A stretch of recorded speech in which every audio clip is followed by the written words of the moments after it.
Hi, Sarah. Hi. So happy to meet you. So you're in the show, but you're even a producer. So I want to ask you which aspect of the show kind of thrilled you the most? What made you say, I have to be in it, I have to produce the show?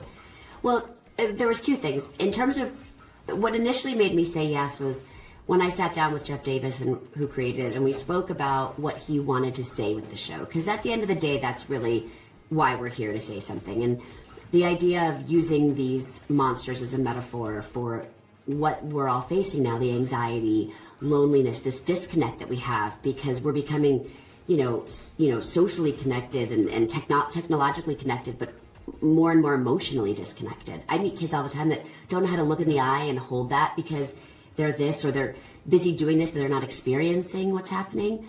And the idea of finding your pack, that to me, especially coming out of the pandemic where your pack, your pod, your people really were what kept us all going and, sane. And it really struck a chord with me, the idea of what he was saying. And also the fire. I had lived through the fire that this show is based on. My family, we were evacuated out of our house during it, not knowing if our house was going to burn to the ground. And then in terms of producing, for me, that's important if I'm going to work now because two reasons. One is it allows me to protect the material. It allows me to make the show that we set out to make.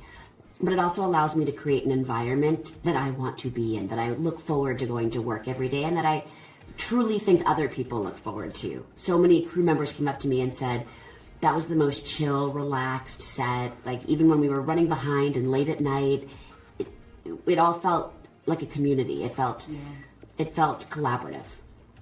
Yeah.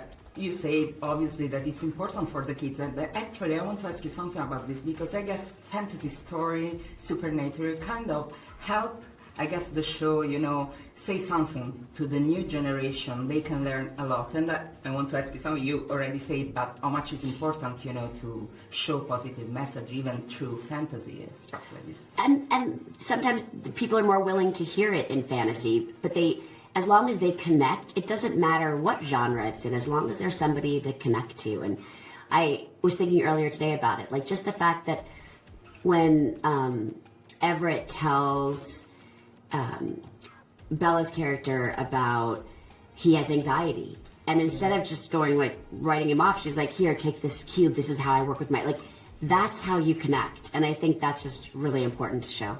I did the exercise too. And with the lion's breath?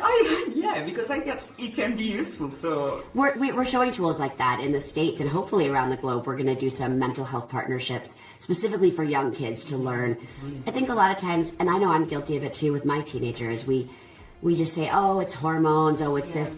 But it's not now because the bombardment of information that in the world that they're living in, it makes me anxious. Yeah, me too, same. So how was it for you, to work with these kids, I mean, they're kids, really yes. Kids, yeah. No, they're actually really kids. How was it for you? Was it strange? I mean, you now are on the other... Right. You are. Rodrigo Santoro, who plays Garrett, we talked about it a lot because both of us were used to always being the babies on set. We were always the ones that were the youngest. And, a lot of people kept saying to us, like, oh, you have so much wisdom to teach these kids. And the funny thing is we realized that they had a lot to teach us. And that it was just as important for us to learn from the way they came into work every day and their energy. And it was a great reciprocity.